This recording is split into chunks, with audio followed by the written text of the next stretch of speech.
ডাকসু নির্বাচনের আনুষ্ঠানিক প্রচারণা শুরুর আগেই প্রাণবন্ত ঢাকা বিশ্ববিদ্যালয় ক্যাম্পাস। শুক্রবার ছুটির দিনেও প্রার্থীদের অনেকেই নানা কর্মসূচি পালন করেছেন। এদিন উদ্দেশ্য প্রণোদিতভাবে ছাত্রদলের বিরুদ্ধে অপপ্রচারের অভিযোগ করেছেন ভিপি প্রার্থী আবিদুল ইসলাম খান।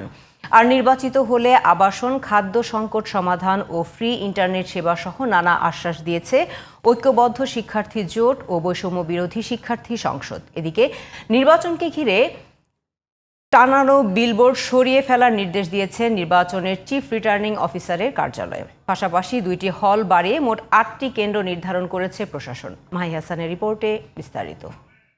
জিতে গেলে জিতে যায়, হেরে গেলে অভিযোগ করে হেরে গেলেও জিতে যাব, আমরা হেরে গেলেও জিতে যাব, যে জিতে মানে হচ্ছে যে হেরে গেলেও জিতে যাব, জিতে গেলেও জিতে যাব, এমন একটা সহনশীল পরিবেশ আমরা বিশ্ববিদ্যালয়ে তৈরি করব ইনশাআল্লাহ। ঢাকা বিশ্ববিদ্যালয়ে কেন্দ্রীয় ছাত্র সংসদ নির্বাচনকে সামনে রেখে এভাবেই সৌহার্দ্যপূর্ণভাবে পাশাপাশি দাঁড়িয়ে সাংবাদিকদের সাথে কথা বলেন ছাত্রদল সমর্থিত প্যানেলের ভিপি প্রার্থী আবিদুল ইসলাম খান এবং বৈষম্য বিরোধী শিক্ষার্থী সংসদের জিএস প্রার্থী আবু বাকের মজুমদার। শুক্রবার দুপুরে মধুর ক্যান্টিনে অনানুষ্ঠানিকভাবে সাংবাদিকদের সাথে মতবিনিময় করেন শিবির সমর্থিত ঐক্যবদ্ধ শিক্ষার্থী জোটের প্রার্থীরা। নির্বাচিত হলে আবাসন সংকট সহ নানা সমাধানের প্রতিশ্রুতি দেন প্যানেলের ভিপি প্রার্থী সাদিক কায়েম। স্বাস্থ্যের সুরক্ষার বিষয়টা খুবই ভয়াবহ অবস্থা। আমাদের শিক্ষার্থীরা একই সাথে তাদের খাদ্যের অনিরাপত্তার কারণে আমাদের স্বাস্থ্যের অবস্থা দিনে দিনে ভঙ্গুর থেকে ভঙ্গুরতর হয়।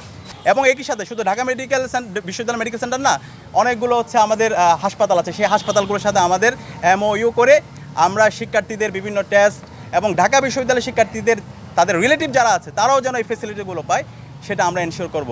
একই স্থানে আরেক সংবাদ সম্মেলনে বৈষম্য বিরোধী শিক্ষার্থী সংসদ প্যানেলের পক্ষ থেকে ডাকসু নির্বাচনে বিজয়ী হলে ঢাবি ক্যাম্পাসকে স্টারলিংকের আওতায় আনার ঘোষণা দেওয়া হয়। যে বিশ্ববিদ্যালয় প্রশাসন হয়তো বা কোন একটা পক্ষের ইন্ধন নিয়ে তারা একটা কারসাজি করতেছেন, নারী শিক্ষার্থীদেরকে ভোট কেন্দ্র যাওয়ার জন্য তারা নিরুৎসাহিত করতেছেন। বঙ্গমাতা এবং কুয়েতপতি হলে ভোট কেন্দ্র তাদের পাশে ঠিক ওই জায়গায় স্থাপন করেন, তারা নারী শিক্ষার্থীরা ভোটদানে অনুপ্রাণিত হবে।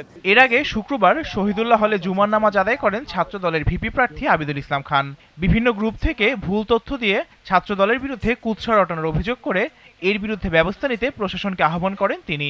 ঢাকা বিশ্ববিদ্যালয়ের শিক্ষার্থী সংসদ সহ অন্যান্য যে গ্রুপগুলো আছে সেই গ্রুপগুলোতে প্রপাগান্ডা ছড়ানো হলো যে আমি বলেছি আমার ছাত্রদলের সভাপতি সাধারণ সম্পাদক ইচ্ছা করলেই ভিপিজিএস হতে পারতেন, মানে ভোট লাগবে না। এই যে এই ধরনের যে উদ্দেশ্য প্রণোদিত প্রপাগান্ডা, এটা কিন্তু বিশ্ববিদ্যালয় পরিবেশের জন্য নিঃসন্দেহে নির্বাচনের জন্য হুমকি স্বরূপ। এদিকে ত্রুটিপূর্ণ মনোনয়নপত্র থাকায় যাদের মনোনয়নপত্র বৈধ ঘোষণা করা হয়নি তাদের মধ্যে 23 জন পুনর্বিবেচনার জন্য আপিল করেছেন বলে জানিয়েছেন নির্বাচনের চিফ রিটার্নিং কর্মকর্তা। এখানে সেখানে দুই একটা বক্তব্য। Mahi Hasan, GTV news, Dhaka.